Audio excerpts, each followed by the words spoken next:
Man must go back in memory, seek for and destroy the causes of evil however far back they lie. This going into the past and replaying a scene of the past in imagination as it ought to have been played the first time, I call revision. And revision results in repeal. Changing our lives means changing the past. The causes of the present evil are the unrevised scenes of the past.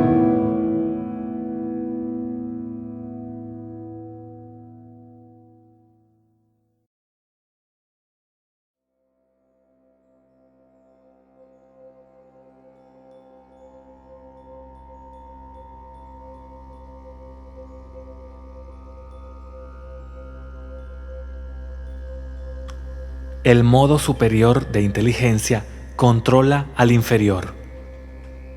Hemos visto que el descenso desde la personalidad, como la conocemos en nosotros mismos, hacia la materia, como la conocemos en lo que llamamos formas inanimadas, es un descenso gradual en la escala de la inteligencia, desde aquel modo de ser que es capaz de entender su propia fuerza como la capacidad de originar nuevos trenes de causación, hacia ese modo de ser que es incapaz de reconocerse a sí mismo. Entre más alto sea el grado de vida, más elevada la inteligencia, de lo que se deduce que el supremo principio de la vida debe ser también el principio último de la inteligencia. Esto se demuestra claramente por el grandioso orden natural del universo. A la luz de la ciencia moderna, el principio de evolución nos es familiar a todos, y el ajuste certero que existe entre todas las partes del plan cósmico es demasiado autoevidente como para insistir sobre ello. Todo avance en la ciencia consiste en descubrir nuevas sutilezas de conexión dentro de este magnífico orden universal, el cual ya existe y solamente necesita nuestro reconocimiento para llevarlo a un uso práctico. Si, entonces, el trabajo más elevado de las mejores mentes no consiste más que en el reconocimiento de un orden ya existente, no hay manera de alejarse de la conclusión de que una inteligencia monumental debe de ser inherente en el principio de vida, el cual se manifiesta a sí mismo como este orden. Y así vemos que debe haber una gran inteligencia cósmica que subyace la totalidad de las cosas. La historia física de nuestro planeta nos muestra primero una rebulla incandescente dispersa sobre vastas infinidades de espacio. Más adelante, esto se condensa en un sol central rodeado de una familia de planetas apenas consolidados de una materia plástica primordial. Luego se suceden incontables milenios de lentas formaciones geológicas, una tierra poblada por las formas de vida más bajas, vegetales o animales. Desde estos crudos orígenes, un movimiento majestuoso e incesante lleva a las cosas de etapa en etapa hasta la condición en que las conocemos ahora. Viendo esta estable progresión, nos queda claro que, de cualquier manera que podamos concebir la naturaleza de este principio evolutivo, provee el continuo avance de la raza. Pero lo hace al crear tales números de cada tipo que, después de permitir un amplio margen para todos los posibles accidentes en los individuos, la raza aún continuará. Tan cuidadosa con el tipo parece, tan sin cuidado de la vida individual. En resumen, podemos decir que la inteligencia cósmica trabaja a través de una ley de promedios que permite un amplio margen para los accidentes y fallas de lo individual. Pero el progreso hacia una inteligencia más elevada siempre es en la dirección de aminorar este margen de accidentes y llevar al individuo más y más lejos de la ley de promedios y sustituirla por la ley de selección natural. En lenguaje científico ordinario, es la supervivencia del más apto. La reproducción de los peces es a una escala que anegaría los mares si cada individuo sobreviviese. Pero el margen de destrucción es igualmente enorme, y así la ley de promedios sencillamente mantiene la proporción normal de la raza.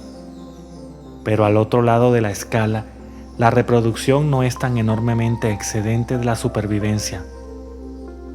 Es verdad que hay un amplio margen de accidentes y enfermedad que recorta los números de los seres humanos antes de que hayan alcanzado el promedio de duración de la vida.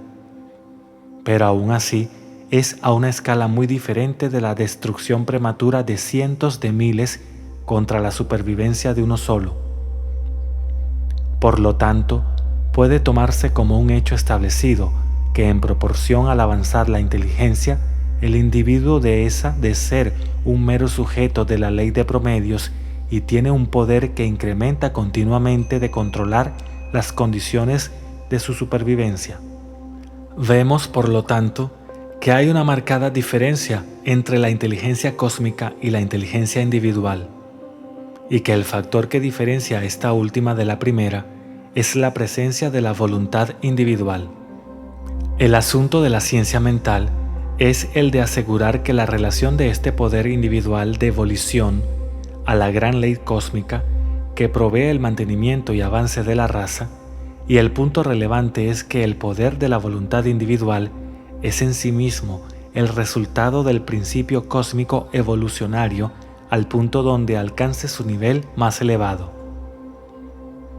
El esfuerzo de la naturaleza ha sido siempre arriba desde el tiempo en que solamente las formas más bajas poblaban la tierra, y ahora ha culminado en la producción de un ser con una mente capaz de razonar abstractamente y un cerebro equipado para ser el instrumento físico de una mente tal.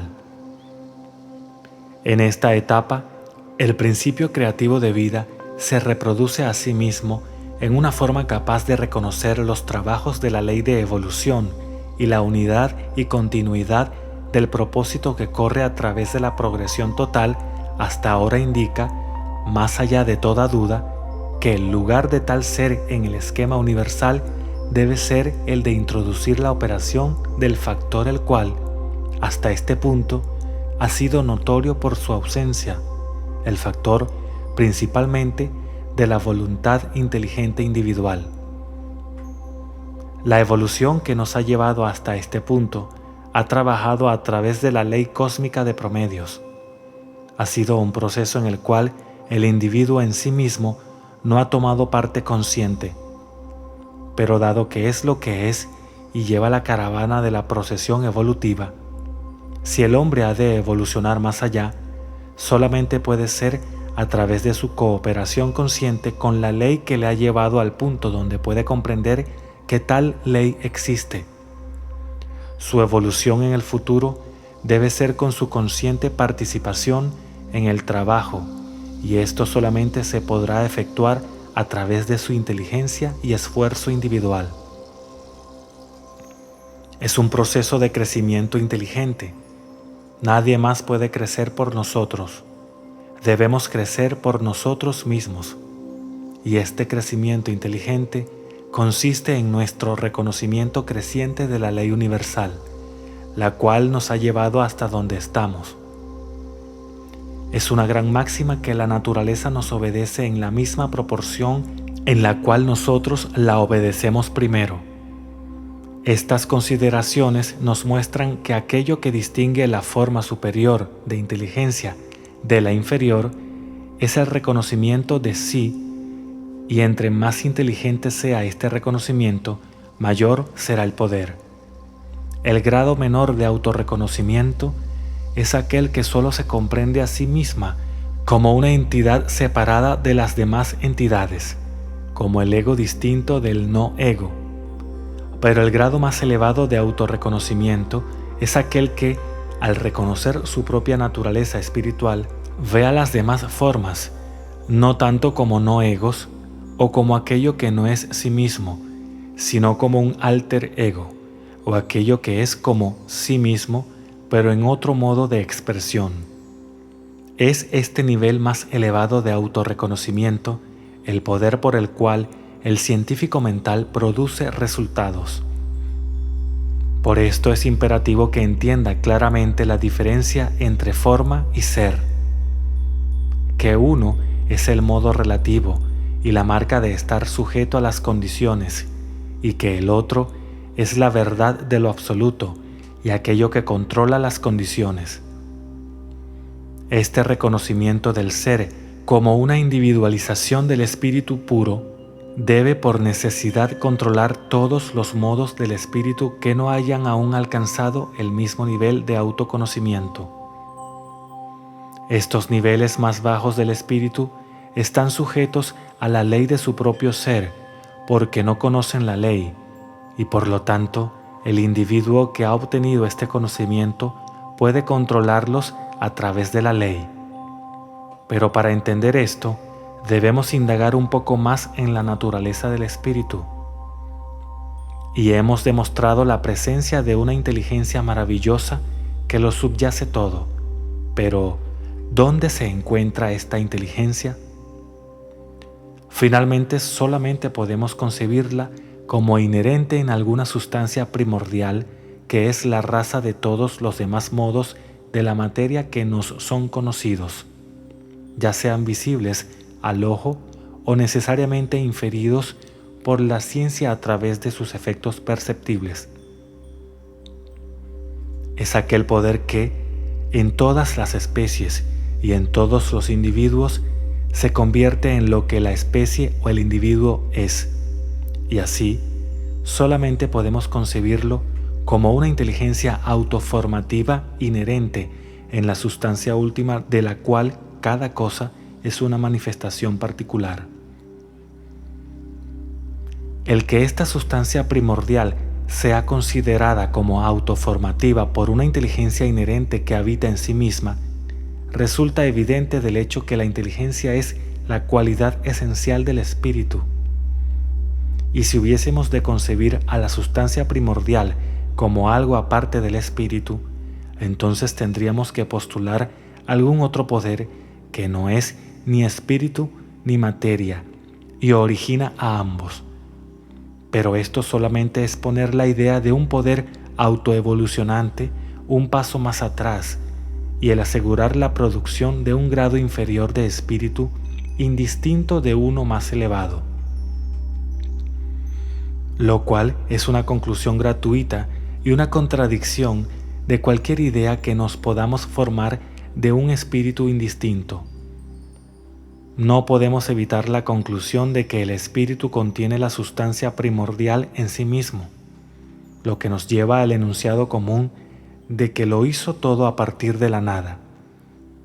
Así que encontramos dos factores en la creación de todas las cosas, espíritu y la nada.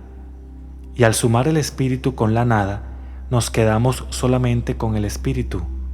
X más 0 igual X.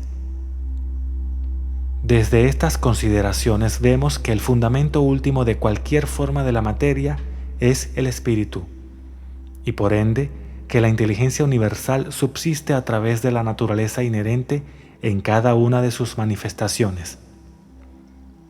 Pero esta inteligencia críptica no pertenece a la forma particular, excepto en la medida en que esté físicamente adecuada para su concentración en una individualidad autoconsciente.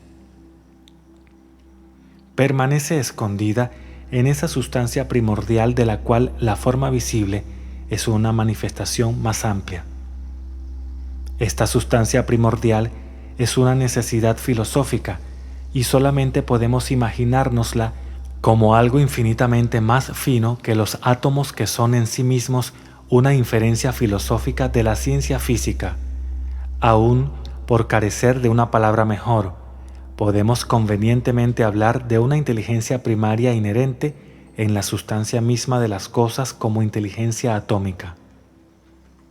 Este término puede, tal vez, estar sujeto a algunas objeciones, pero servirá a nuestros propósitos para distinguir este modo de la inteligencia del espíritu de su opuesto, es decir, la inteligencia individual. Esta distinción debe de anotarse cuidadosamente, porque es por la respuesta de la inteligencia atómica a la inteligencia individual que el poder del pensamiento puede producir resultados en plano material, como en la cura de una enfermedad a través del tratamiento mental. La inteligencia se manifiesta a sí misma a través de su responsividad y toda la acción de la mente cósmica al llevar el proceso evolucionario desde sus principios hasta su actual estado humano. No es nada más que la continua respuesta inteligente a la demanda que cada etapa en el proceso le ha hecho para ajustarse a sí misma con su entorno. Al haber reconocido la presencia de una inteligencia universal que todo lo permea, también debemos reconocer la correspondiente responsividad que se encuentra escondida profundamente dentro de su naturaleza y que está dispuesta a entrar en acción en cuanto la llamen. Todo tratamiento mental depende de esta responsividad del espíritu en sus grados inferiores hacia grados superiores de sí mismo. Aquí la diferencia entre el científico mental y la persona sin instruir radica: el primero usa esta responsividad y el último no, porque no la conoce.